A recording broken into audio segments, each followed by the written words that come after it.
What's going on, guys? Thanks for tuning in to another episode of Niners News here on 49ers Hive. My name is Zach Hernandez, and as always, I'm joined by my co-host, Matt Llewellyn. Matt, as we sit here and record this, it is roster cutdown day. The 49ers had to get their roster down to 53 men. We're going to break it all down for you guys in this special long episode of Niners News. But right off the top, were there any that surprised you? Not really. I know that the name that everybody's going to be talking about is Wayne Gallman, but as we touched on last week with Niners News, I just feel like Jermichael Hasty played himself into a spot. And when you compared the two to each other, it just, I don't know, there was something about Hasty that just seemed a little more, explosive, a little more twitchy. And I know Gallman's the better blocking back, but at the end of the day, I think that the fact that Wayne Gallman is a fifth-year veteran, which means he doesn't have to clear waivers to enter the practice squad for the 49ers, played a huge part in why he didn't make the roster. Yeah, I mean, we did that video. I think has Hasty surpassed or has Hasty played better than Gallman so far? And a lot of people on Twitter were like, no way, man. Like, Gallman's been so much more impressive. He's a better back. He's a veteran. But Hasty, I think, just proved our point. He showed a lot this preseason. He looked really good. He looked quicker than probably before his injury. Gallman surprised me as well. There were a couple of guys that I thought like, okay. Colton McKivitz, I was a little shocked they cut with, although I don't want to say because of like the talent level, but just because of maybe how thin they were at OL. Also, call me crazy, but I thought they were going to keep Clinton Dix, but maybe Greg Papa and Tim Ryan's call of that interception made them do otherwise. Right. I think Jaquiski Tart returning made expendable. When Tart wasn't in there, I know some people were surprised Tavon Wilson stayed, but Wilson was the guy running with the ones, and Hufanga has showed that he has potential and ability. So when you're looking outside of Jimmy Ward and Jaquiski Tart, and you have Talanoa Hufanga and you have Tavon Wilson, really 4 was all they were going to keep in terms of safety depth. In terms of Colt McKivitz, I'm not surprised he got cut because he sucks. I mean, he's bad. He's not good. Like, when you get cut and Tom Compton stays on the roster, you're bad. So that, to me, is something, the one surprise that I had was that they only kept 8 offensive linemen, but something tells me that once they put people like Hurst and, others on the IR, that Brendel, who they cut, is going to be back here, because as it stands right now, they have one actual center on the roster, Alex Mack, and then the backup would essentially be Daniel Brunskill. And I don't think that's enough for them. I know Brendel played pretty well, minus that I think he was responsible for that low snap to Trey Lance, but overall, I thought he played pretty well, and they need the depth, so I wouldn't be surprised if he was one of the guys that they brought back.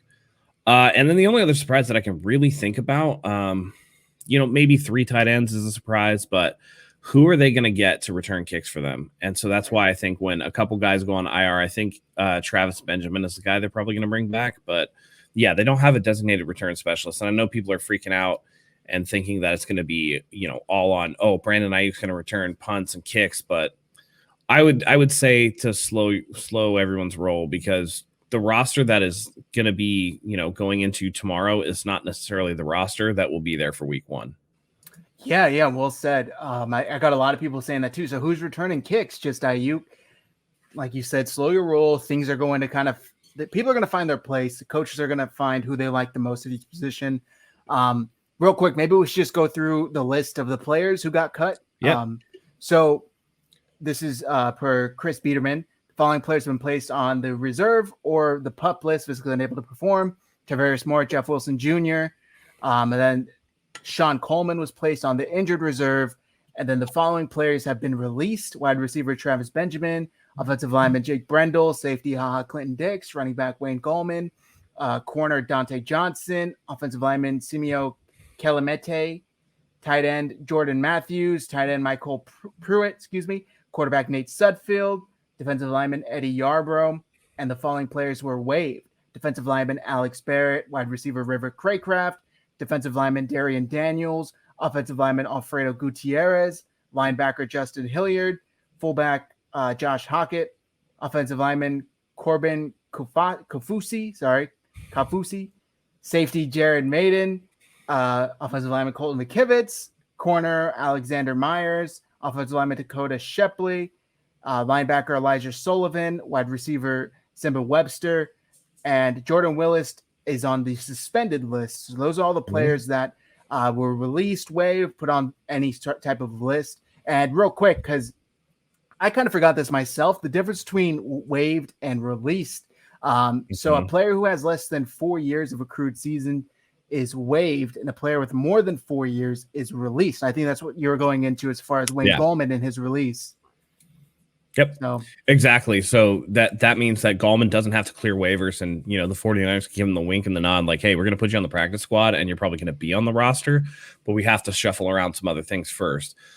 Because people like Sean Coleman, who went on IR before the cutdowns today, he can't come back this season. So he's done. And that's going to be, I think that's 3 seasons in a row for Sean Coleman, which is a shame. But that's just, it is what it is. And so you expect people like Maurice Hurst, you expect, maybe some other people to go on the list. It's hard to say right now based on who's playing and who's not. But depending on how bad, the Aaron Banks injury is, he could end up on IR to return. The thing is, after the 53, these are the guys that you can put on and bring back at any time because of the COVID restrictions. So it'll be interesting to see. And they have to be careful with the practice squad because you can bring people on and off the practice squad twice before they have to be a staple of the 53-man roster or outright release. So it'll be interesting in the coming days to see what they do. But, a couple interesting tidbits is that they only kept 2 quarterbacks, which is something to note. I know that Trey Lance has that chipped finger. I don't expect that to be anything major. And as a matter of fact, he might not be able to do 11 on 11s, but he'll still be able to, hand the ball off and stuff like that should the 49ers choose to do so. No big deal there. The wide receiver spot I thought was really interesting. It turns out that they kept Hurd and Jennings. I thought that was the right call. I think I almost had them keeping 7 just because of Benjamin. So it'll be interesting to see if they bring one of those guys back with one of the other guys headed to the injured reserve. And then, going along, I know Hurst is going on IR, but man, 11 defensive linemen at the 53 is a lot, man. But I just want to say, I said 12. And you scoffed at me, sir. So I was very close. Yeah, I'm a scoff because it's not even it's not even 11. It's 10. 12 and 10 are a far cry from each other, my friend. All right, fair enough. There were, the wide receiver group I thought was interesting because that was one of the most talked about positional battles this whole offseason, including here on 49ers Hive, at 49ers Hive. The 7 that they kept, Debo, Ayuk, Sanu, Sherfield, Jennings, and Hurd. Out of all of those, I got to say I'm a little surprised they kept Sanu, but what would be the surprise there for you? Would it be Hurd? No. I don't. None of the 6 surprised me at all. Okay. This was the top 6 that I had. Benjamin was the guy that I had. Benjamin and Webster were the guys that I had outside looking in. When you look at Ayuk and Samuel, obviously were safe. Sherfield played himself onto this team. Yeah. Hurd is a 3rd-round pick, and Kyle kind of vouched for him and said he's a top 6 guy, so I knew he was making it. Jennings was kind of a question, but he showed some stuff in the preseason that thought that, hey, he might stick around, and I didn't think that he would clear if they put him on waivers. And then Sanu, after the fuss that was kicked up last year when they cut him, and the fact that Jimmy, dropped an F-bomb in a press conference specifically about Sanu, a lot of people were scoffing at me about this, but this was something that I was just like, hey, the players don't call the shots explicitly, but Kyle's going to listen to his top 2 receivers. And if they want that veteran presence on the team and Jimmy can go out there and go, he looks really effing good or whatever, that makes an impact. And that really kind of cemented his spot in my mind that he was going to make it. Sanu was never going to be worse than Hurd or Jennings. That's just not even an older Sanu is better than those guys. And I think people sleep on Mohamed Sanu because it's been a couple years with injuries since he's been good. But, he was a nice number 2 receiver for many years in this league. And he seems like he's healthy. So he was just playing too early in games for me to say that he wasn't going to get a spot. That's fair. Yeah, I agree with that. And his time with Kyle, and I believe he was in Cleveland first and then Atlanta, he accomplished a lot. So hopefully he can kind of duplicate that here, whether it was with Jimmy or Trey Lance. I'm excited for him. And also, before any of this even happened, this morning we woke up to some trade news. The 49ers sent linebacker Jonas Griffith and a 2022 seventh-round pick to the Broncos in exchange for a 2022 sixth-round pick and a 2023 seventh-round pick per NFL Network's Tom Pelissero.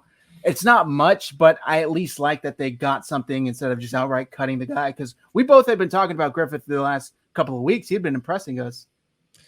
Yeah. Yeah. I'm a little sad to see him go, especially when converted safety Marcel Harris is getting another shot.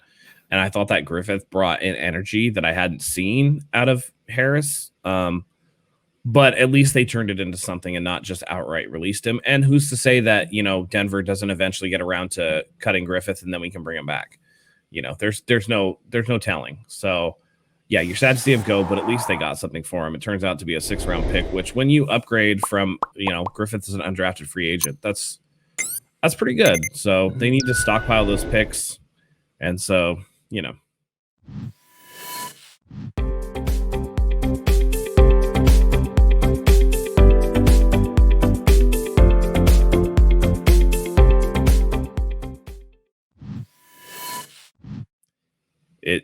It worked for me, even though I was sad to see him go.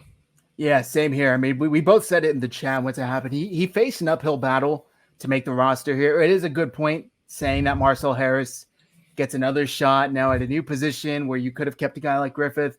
Apparently, Harris is just a coach's favorite somehow. But yeah, best of luck to you, Jonas Griffith in Denver. And the 49ers clearly trying to recoup any picks they can after this Trey Lance trade where they gave up so much to move up. Yeah. To the backfield, were you surprised? Probably not because of their draft position, but Elijah Mitchell, we saw almost nothing from, and then what we did see wasn't great. Were you surprised he made it or no?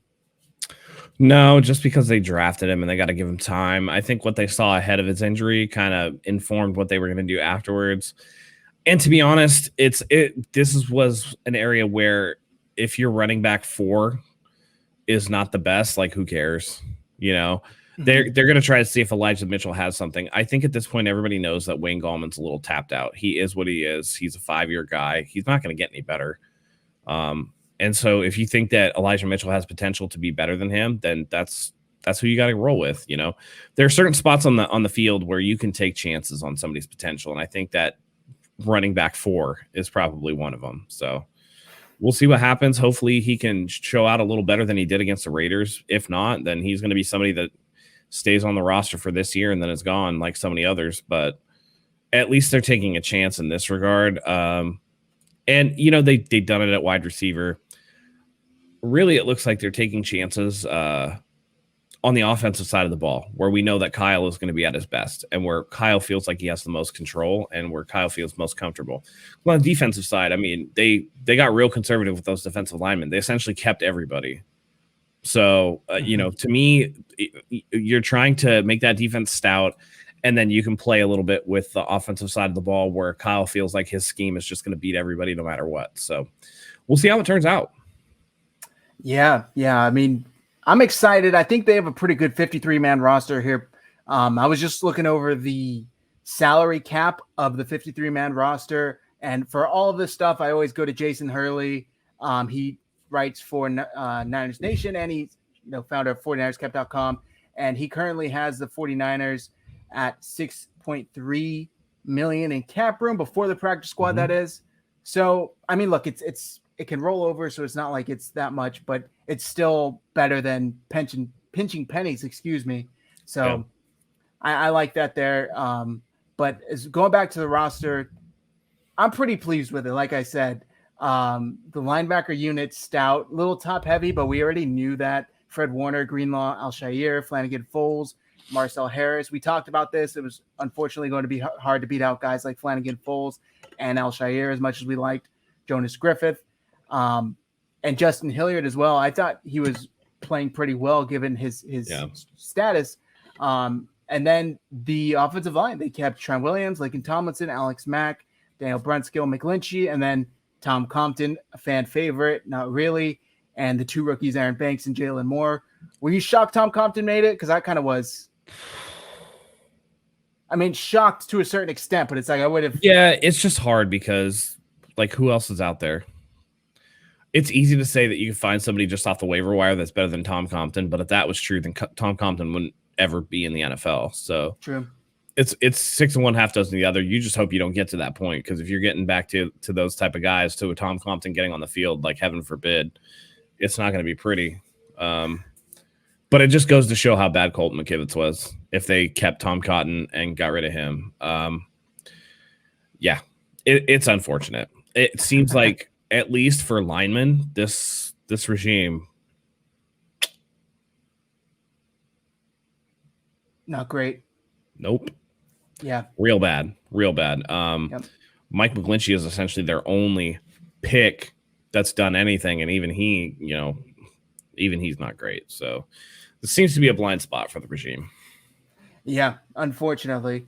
And let's see, going over some of these other roster positions, that how they shaped out. Longtime ex and current 49er Jordan Matthews tried out at his new position, put on the pounds to tight end. He didn't make the final roster. You mentioned they carried 3: Kittle, Dwelly, and Warner. That surprised you at all, 3? A little bit. I thought they were going to keep Pruitt for his blocking ability. I'm not surprised by Matthews. I just don't think that he has the blocking skills yet. Much like Tim Tebow for the Jaguars. Although I will say that Jordan Matthews is bigger, faster, more athletic. It just came down to, for tight end 3, you need a guy who's actually going to block. Mm-hmm. Because a lot of what tight end 3 is going to be doing is goal line packages and special teams and things like that. And that's just not going to get it done if you can't establish sound blocking techniques. So I think that's really what cost him. But I'm thinking that, I mean, Jordan Matthews has been around the league for so long. I think he's going to be able to get back onto the practice squad fairly easily. Yeah, it seems like the 49ers have that like unspoken agreement with him, where they're just like, hey, we'll just keep signing you to our practice squad, or anytime somebody goes down, we'll bring you on. Here's $100,000 or however much these little, couple of week signings are good for. And it's a nice life. I do think they're thin in, particularly cornerback. A couple areas. Corner is definitely one. Offensive line, I think, is one. Mm-hmm.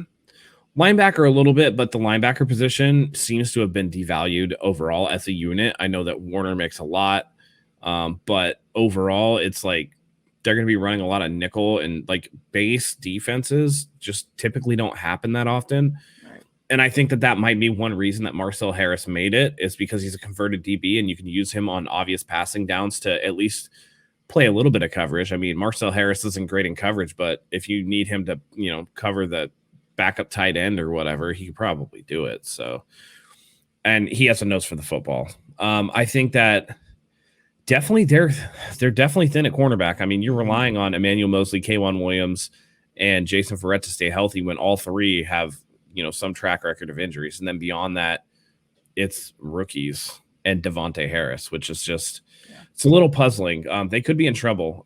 Health is going to, again, be the vital aspect to this 49ers roster, because if they all stay healthy, this is a really good team. And I think that they're banking a little bit on that deep defensive line to kind of bail out that secondary play a little bit. Yeah, it kind of seems like they're trying to duplicate the success of the Super Bowl year, at least when it comes to the roster building aspect. They have a lot of guys on the defensive line. We've talked about, they've been impressive this preseason. I hope they can make it, but and the cornerback, just like you said, it's thin. Diamador Lenore has impressed us this preseason, so if somebody needs to step up, hopefully he can. Same with the safety spot. If for some reason Tart gets injured again, God forbid, or he can't, go, maybe Wilson. If not, the rookie Hufanga can step in.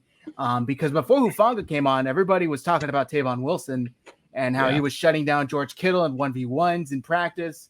So I think the 49ers, it's I don't know, maybe a little too premature to say, but I think the safety is looking a lot more kind of shored up than the corner position. Yeah, definitely. Although I will say there's a couple guys that got released today at corner that the 49ers might want to just go take a look at. And that's not to say that they won't. But yeah, it looks, at least as it stands right now, that safety is in a little bit better position than the corners. If anything happens to any of those top flight corners, we're going to be in trouble. That's for sure. Knock on wood there. Right. I think with that, though, we're going to conclude this special long episode of Niners News, guys. Yep. We wanted to come on, give us our breakdown in kind of more in depth. If you guys like this longer episode, put it down in the comments so that we can do more often. We appreciate you guys tuning in. Hit that subscribe button. We are closing in on 1,800 subscribers. Super close, 2,000 subscribers. We can give away a 49ers jersey.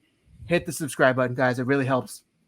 Go ahead and click the bell for notifications so you never miss another video. We love having you here. Thank you as always for joining us. And until next time, go Niners.